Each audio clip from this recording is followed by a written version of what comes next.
Hi, I'm Chris Brogan. I'm CEO of Owner Media Group, and I wanted to talk to you a little bit about some tips and ideas on how to get started with podcasting. I have a mini course that's called Podcast Jumpstart, but this is just some ideas and thoughts separate to that or tangentially related to that you could use with or without the actual whole mini course. For instance, there's the whole idea of what do you want to do? Why would you even want to start a podcast? So I would say this. So I started podcasting in 2005. I had a show called Fat Guy Gets Fit.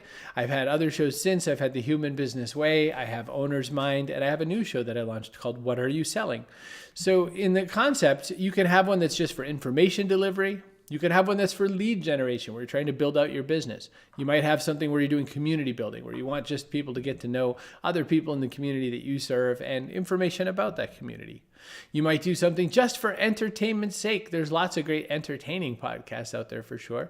And of course, there might be one built for self-promotion. Don't forget, you could tuck self-promotion into something else, but some people just say, I need to get my sound out there. I need people to know who I am. I need to get my voice heard. And that's reason enough if that's what you want to do.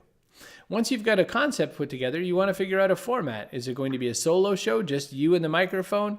Is it going to, first off, I should say we're not even talking video. So for the sake of this, we're just talking audio. Video is this whole other, pile of things. But, there's reasons why people do or don't do video shows, and extra lighting concerns, sound, all kinds of set design questions. So that's that. But let's go back to format. So format, is it solo? Is it an interview style show? That's what most of my shows are. Is it a panel where you get a bunch of people on, either the same people or a rotating group? Is it something really high produced or low produced? I would say that my podcasts tend to be sort of low to low mid produced. Some people make it sound like This American Life, and other people make it sound like someone accidentally stuck a microphone in a bar. Either way, it's up to your choice. And then what's the duration of this? So mine end up being kind of smaller than others. I try to do somewhere 12 to 20 minutes.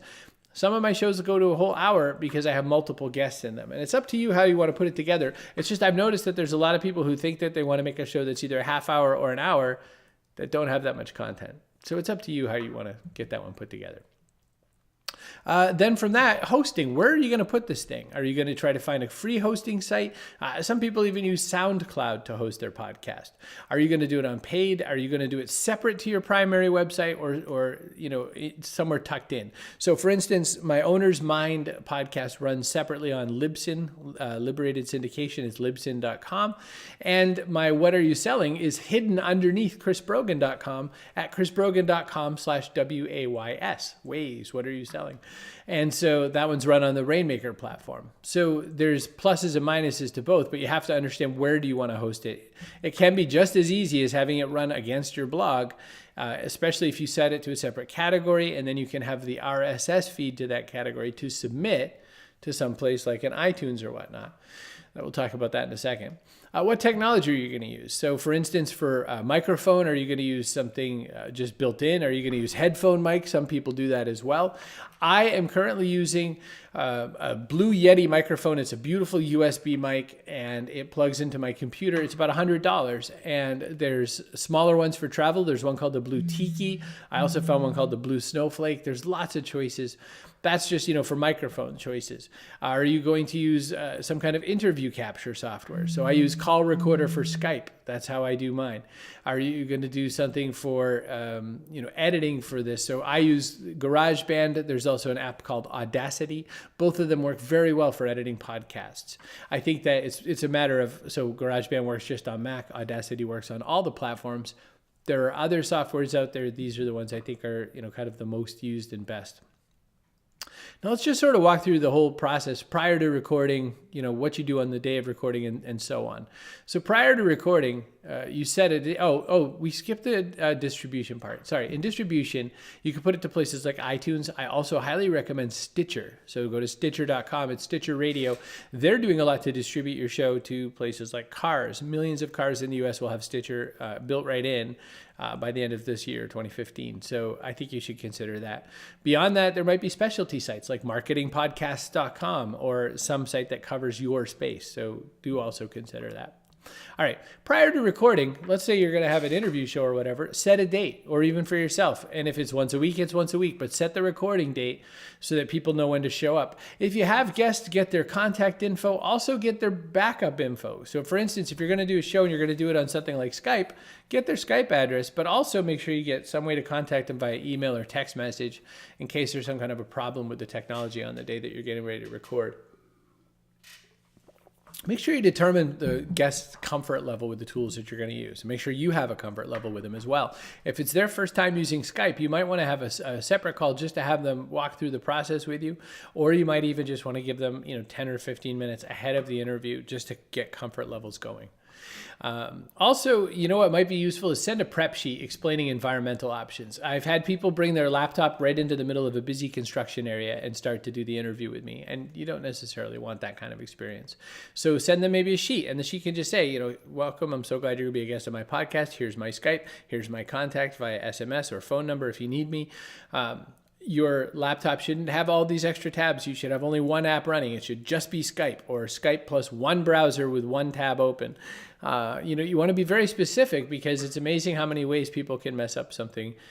Someone once was doing an interview with me and they were rendering video, and of course that ate up the machine's processes. So you want a nice prep list to give all that. Then you also want to test your own setup. You want to make sure you test it more than once. So I can tell you that one way I do this is on the day of the recording. Well, let's walk through the day of the recording and I'll explain how I do it in that fashion. So do you have your notes and your prep ready? That's step one. Do you have your stuff ready to go?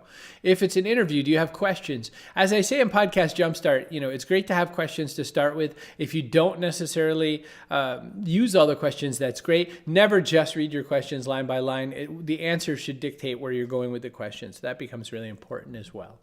Do you have their contact info and their backup contact info? Every time you're doing an interview, have that right nearby. So test your setup. And one thing I do is if I'm doing an interview show, for instance, if someone calls in, when they say hi to me, I'll just hit record really quick. I'll say, hey, really glad to talk to you. We'll get started doing this recording in just a minute, blah, blah, blah. And I'll hit stop. And then I'll make sure I hit play while they're talking to me about how they're doing and all that. And I'll make sure I hear both our voices. Once I hear both our voices, it's as close as I can do for the test. We're good. And then I'll just delete that file and we'll start again. I also think it's important to kind of be explicit. Hey, we're not recording right now. Hey, we are recording right now. And even if you're going to do a really quick test, you don't necessarily have to announce it. Just delete it really quick afterwards. Then after you do the second, setup, after you've done your test with the guest, keep your pre-talk to a minimum. The pre-talk is what you say before you do the interview. It's amazing how many people. I once talked to somebody for 20 minutes thinking it was the interview. It's really important for you to say, this part is just us talking. We're going to get to the interview in just a second. And then be really explicit. Okay, we're going to start in 3 seconds, 2, and then go.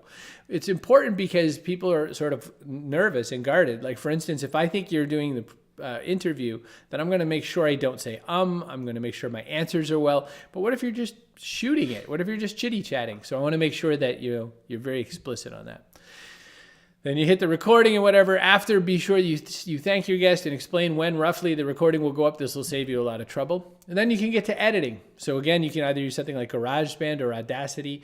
I try to keep my editing to a minimum. I remove ums sometimes, and I also remove big, long pauses. So if I ask the guest a question, what was it like to be a hamster in that movie? And there's a long pause when they're thinking, when was I a hamster in a movie? Oh, I loved that.